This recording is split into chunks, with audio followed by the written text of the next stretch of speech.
व्रत का जो नियम है वो एक ही नियम है जो शिव महापुराण के अंतर्गत है। सुबह पूजा की थाली लगाई है। 5 व्रतों का विधान है, छठा व्रत का विधान नहीं है। कितने व्रत? 5।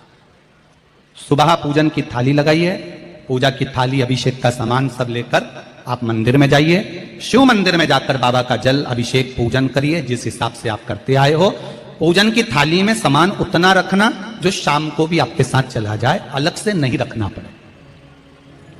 अलग से केवल शाम को दिए रखो, जल रख लो थोड़ा सा, और बाकी का जो मिष्ठान आप तैयार करोगे बस वो, बाकी का चंदन नबीर गुलाल ये सब सुबह की थाली का रखिए, थोड़ा फल जो भी रख लो।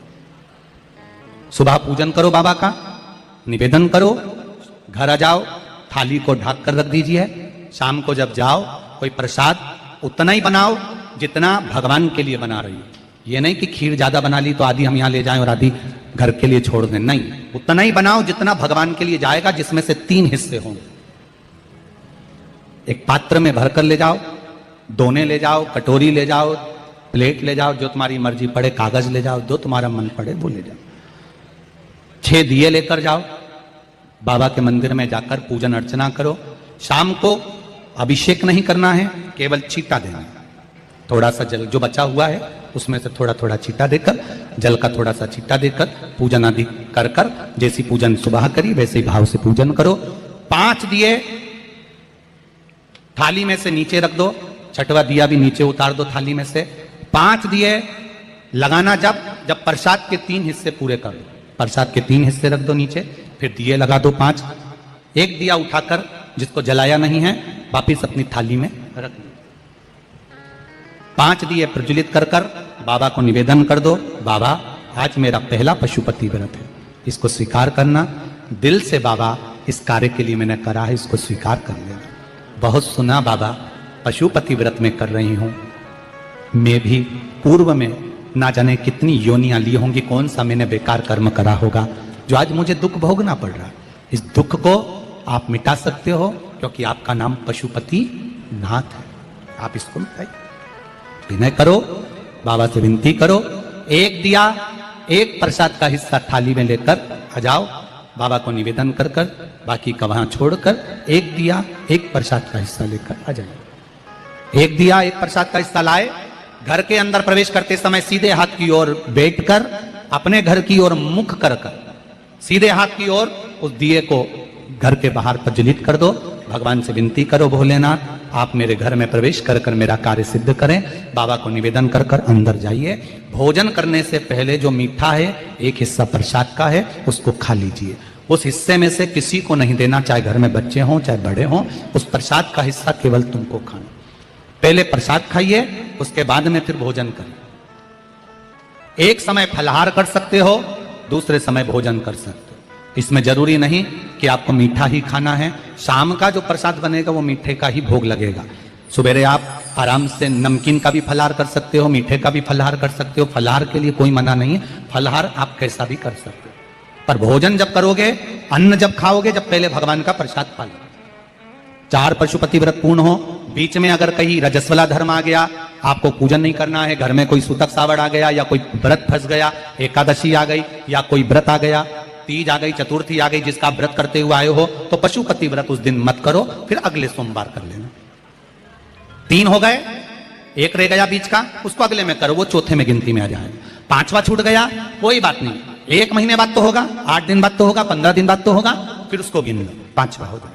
महाराज ऐसे 5वां व्रत जब आए, 5वें व्रत के दिन शाम को जब पूजन करने जाओ, एक श्रीफल, कुछ रुपए, 11 रुपए आदि जो भी है, नारियल पर रखकर बाबा को विनय कर कर, बाबा आज मेरा पशुपति व्रत पूर्ण हो रहा है, आपकी कृपा हो, मेरी झोली भरना बाबा, विनती करो। और वो श्रीफल रुपया रखकर 5 दिए लगाकर, एक दिया वापिस लेकर, एक हिस्सा प्रसाद का लाकर देहली पर अपने वही दिया लगाकर अंदर प्रवेश कर कर भोजन ग्रहण करो। बाबा को निवेदन कर लो। पशुपति व्रत का कोई उद्यापन नहीं है, पशुपति व्रत का एक ही उद्यापन है, जो श्रीफल और 11 रुपए आपने मंदिर में रखे हैं, वो उद्यापन के भाव से रखे हैं, भगवान को नमन कर कर रखे हैं। ये पशुपति व्रत। अब दुनिया के लोग इसको पशुपति व्रत को कहीं इतनी बत्ती लगा दो, तो इतनी बत्ती का दिया लगाओ, तो ऐसा करो, तो गलत। उसका नियम जो है वो एक ही, उस नियम के अलावा कोई नहीं। आप प्रेम से करो, स्नेह से करो, उसको दिल से विचारो, मन से विचारो। शंभो शरणे पड़ी, मांगू घड़ी रे घड़ी, दुख काटो दया करी निदर्शन। आप दिल से उसका स्मरण, ये पशुपति व्रत है। एक व्रत करने के बाद अगला जब व्रत करो तो थोड़ा रुक कर करना, एक साथ लगे लगाए व्रत ना करिएगा, थोड़ा रुक कर करिए, इंतजार करो 3 महीने का कि बाबा मेरी ऊपर कृपा जरूर करेगा। दिल से करा है तो वो दिल से देगा, झोली भर कर देगा, ये निश्चित है, उसका व्रत फल देता है। करना जरूरी नहीं है कि व्रत माताएं करेंगी, पुरुष कर सकता है, बच्चे कर सकते हैं, बूढ़े कर सकते हैं, बड़े कर सकते हैं, बेटा बेटी कर सकते हैं, नवयुवक बच्चे कर सकते हैं, पर दिल से करो उस पशुपति व्रत। कोई आपका दूसरा व्रत फंस गया है तो पशुपति व्रत को छोड़ दो। उस दिन आपका जो व्रत है, एकादशी हो, चतुर्थी हो, तीज हो, छठ हो, उसको कर लो। नवरात्रे फंस गए, नवरात्रे कर लो, उसके बाद कर लेना पशुपति।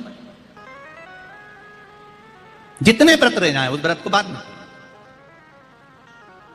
महाराज शिव कृपा, व्रत एक ही मंदिर में करना।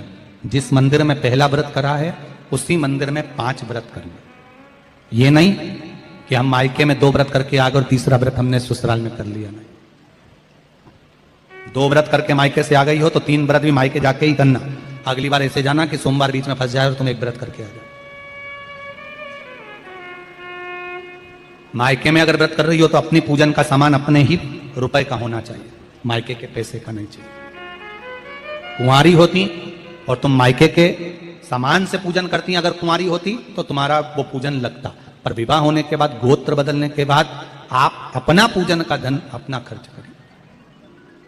हम तो यहां तक कहते हैं मंदिर में भी अगर लोटा भरा हुआ रखा है, मंदिर में बाल्टी भरी रखी है, आप पहले अपना कुछ रुपया दान पेटी में डालकर फिर आप उस लोटे का प्रयोग करें। पीपल के पेड़ के नीचे पूजन करने गए, आंवले के पेड़ के नीचे पूजन करने गए, बड़ के पेड़ के नीचे पूजन करने गए, किसी की लगी लगाई थाली मिल गई, सामान मिल गया, उसके सामान में से आप मत चढ़ाइए। आपके पास जो सामग्री है आप उससे पूजन करें। अपने पड़ोसी से 1 रुपया भी मांगकर भगवान को मत दीजिए। जिस भगवान को देते हो उस भगवान को बुरा लगता है कि मेरे सामने खड़ी होकर हाथ पड़ोसी के आगे फैला रही है, तुम मुझसे मांग, मैं तुझे झोली भर कर दूं। प्राप्त हुआ। बहुत सुंदर प्रश्न है आपका गुरुजी। पशुपति व्रत में जो 6 दिए लगाए जाते हैं उसमें बत्ती गोल लगाना चाहिए कि लंबी लगाना चाहिए? प्रश्न बहुत अच्छा है, एक बार जोरदार ताली बजाओ भगवती साहू के लिए। बहुत अच्छा प्रश्न है। हमने पहले भी कथा में कहा कि शंकर भगवान के मंदिर में पार्वती भी है, शिव भी है, दोनों विराजमान है। आप दोनों तरह की बत्ती शंकर के मंदिर में लगा सकते हैं। जहां देवी के मंदिर में अकेली देवी होती है तो वहां पर फिर लंबी बत्ती का क्रम आ जाता है। पितरों की पूजन हो रही होती है, लंबी बत्ती का क्रम आ जाता है। पर जहां पर देवादिदेव महादेव भी हैं, पार्वती भी है, वहां आप गोल भी बत्ती समर्पित कर सकते हो और लंबी भी बत्ती लगा सकते हो, उसमें कहीं दोष नहीं आएगा। फिर आपने वर्णन करा 5वां व्रत पूर्ण होने पर 108 पुष्प या चावल बेलपत्र चढ़ाते हैं। सबको एक साथ चढ़ा देना चाहिए कि एक एक करके चढ़ाना चाहिए? वैसे शास्त्र रीति के अनुसार पशुपति व्रत में जो 5वां सोमवार पूर्ण होगा और आप 108 अगर कोई वस्तु चढ़ा रहे हो तो एक एक कर श्री शिवाय नमस्तुभ्यम, श्री शिवाय नमस्तुभ्यम, एक एक कर चढ़ाना चाहिए। एक साथ हाथ में लिया और एक साथ नहीं चढ़ाना, एक एक कर समर्पित। बहुत अच्छा प्रश्न है। एक प्रश्न जो आपने किया था उसका उत्तर इस कथा में चल रहा है, नंदी वाला।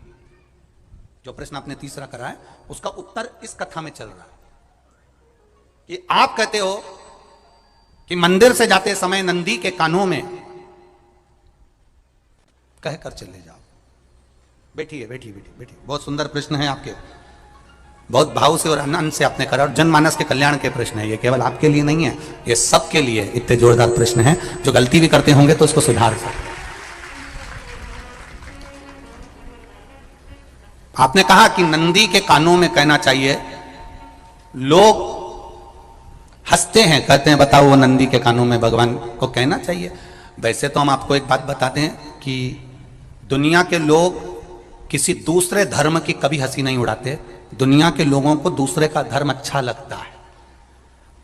दुनिया के लोग सबसे ज्यादा हंसी उड़ाते हैं तो हमारे सनातन धर्म की ही उड़ाते हैं, और जी खुद उड़ाते हैं, दूसरा उड़ाने वाला नहीं होता।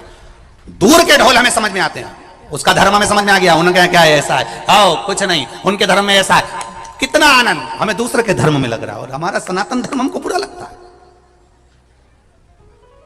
हमारे सनातन धर्म हमें बुरा लगने लगा।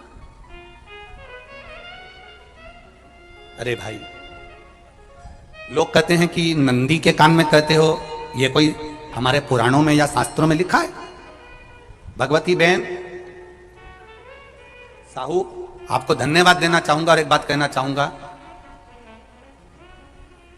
जितनी भी शिव महापुराण के अंतर्गत चाहे उपाय जो बताए जाते हैं कि बेलपत्री ऐसे चढ़ाना, काली मिर्च ऐसे चढ़ाना, चावल ऐसे चढ़ाना, धतूरा का क्या महत्व है, शमी के पत्ते का क्या महत्व है, बेलपत्री के पत्ते का क्या महत्व है, ये जितनी भी बातें बताई जाती हैं ये सब पुराण के अंतर्गत से बताई जाती है। अब दुनिया के लोग इसको चाहे टोटका कह दें, चाहे दुनिया के लोग इसे टोना कह दें, पर पुराण से हटकर कुछ नहीं। और आप लोगों को अगर बोला है कि नंदी के कान में कहकर भगवान शंकर के मन में बात पहुंचे, तो ये क्यों कहा, तो ये भी हमारी शिव महापुराण में लिखा है, जलंधर के चरित्र में। कोई आपसे कहे कि नंदी के कान में बोलने से क्या होता है, ये जलंधर का चरित्र कह रहा है। मां पार्वती जी का हस्त कमल पकड़कर जलंधर लेकर जाने लगा। वृंदा का पति लेकर जा रहा। वृंदा तो भगवान की भक्ति में लीन रहती थी, उसको तो जलंधर को सबसे ज्यादा तकलीफ थी नारायण से, पर शिव के पास आ गया, क्योंकि ईर्षा प्रवृत्ति अभी कथा में कहा, कोई कोई ऐसा होता है जिसको तुमसे बेर नहीं होता तो भी अंदर से ईर्षा जाग जाती है, कोई कोई ऐसा होगा जिसको अंदर से ईर्षा जागती है, अपने आप अंदर से ईर्षा जागती है, उसका कोई बेर नहीं, और ईर्षा जाग गई, भीतर से ईर्षा जाग गई। ना आप उससे मिले हो, ना कभी वो आप उसके सामने बैठे हो। कई लोग किसी ना किसी की बुराई करते हैं तो हम लोग पूछ भी लेते हैं, क्यों साहब उनसे मिलकर आए हो क्या तुम? कभी नहीं मिल किया, कभी उनका सामना हुआ नहीं हुआ, तो फिर बुराई क्यों कर रहा? एक ने कर दी थी इसलिए हमारे ध्यान में था तो हमने भी कर दी। लो, वो कुआं में डूब के मरेगा तो तू भी मरेगा का? नहीं। नंदी सामने बैठा है, गणेश जी को मालूम पड़ गया, कार्तिकेय को मालूम पड़ गया, मां पार्वती जी का हस्त कमल जलंधर ने पकड़ लिया और लेकर चला, मालूम पड़ गया, तब नहीं रहा गया। गणेश जी को क्रोध आ गया और गणेश जी महाराज आए, शिव जी को जगाने लगे, पिताजी पिताजी पिताजी कर कर जगाया, उठो पिताजी, पिताजी उठिए, पिताजी जागिए, पिता को जगा रहे हैं। भगवान शंकर नहीं उठे, तप में लीन थे। क्या करें हम, जलंधर के पास में इतना बल है, इतना बल है, और पिता की आज्ञा नहीं होगी तो हम कैसे मार देंगे इसको? मारने को तो मार दें। मां ने आज्ञा करी थी कि जलंधर उसको तारकासुर को मार दो, तो कार्तिकेय ने तारकासुर को मार दिया। शिव जी की आज्ञा नहीं तो हम इसको कैसे मारें? क्या करें? सब कुछ गणेश जी ने देख लिया, शंकर जी के ऊपर बहुत बहुत बहुत बहुत प्रार्थना कर कर देख ली, पर शंकर जी नहीं जागे। तब आखिरी में विनायक ने, गणेश ने, जितने लोग आस्था चैनल पर कथा सुन रहे हैं, जितने लोग फेसबुक यूट्यूब पर कथा सुन रहे हैं, इस बात को याद रखना कि नंदी के कान में कहने से क्या होता है, वो ये इस कथा से सीख लेना। आखिरी में गणेश जी को लगा, किसको कहूं, शंकर जी भी तप में है, नंदी भी तप में है, मैं किसको कहूं? शिव जी को कह के कर थक गया, पिताजी को बोल बोल कर थक गया, पिताजी जागते नहीं। अब मैं किसको कहूं ये बात, किससे कहूं?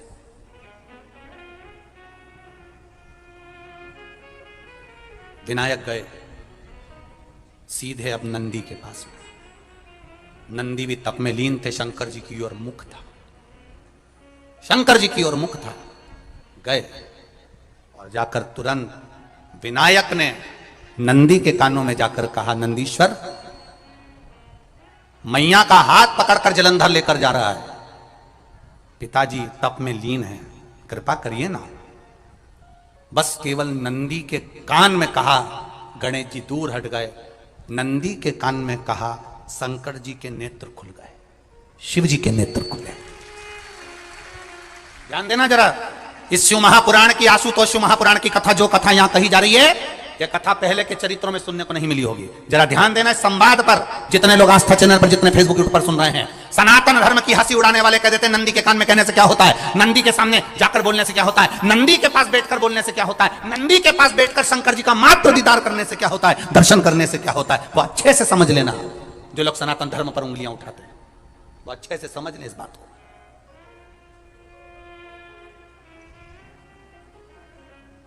क्या होता है, नंदी तप में लीन, शिवजी तप में लीन, शिव नहीं उठ रहे, विनायक ने नंदी के कानों में जाकर कर दिया, नंदी के कान में जाकर कहा, नंदी के नेत्र नहीं खुले, नेत्र किसके खुले, जम के बोलो, महादेव के खुले, शिव जी के खुले। ये मन का तार, नंदी शंकर की आराधना कर रहे थे, शिव अपनी भक्ति में डूबे थे, यहां कहा यहां पहुंचा, जो दिल में था उस तक बात पहुंच गई। नंदी के दिल में शिव थे, तुम कहे नंदी ने शंकर तक बात पहुंचा दी। वो सूत्र जो बंधा था दिल से दिल तक का, वो पहुंच गया। वो सूत्र जो दिल से दिल तक बंधा हुआ था, मन से बंधा हुआ था, खबर वहां तक पहुंच गई, खबर पहुंच गई।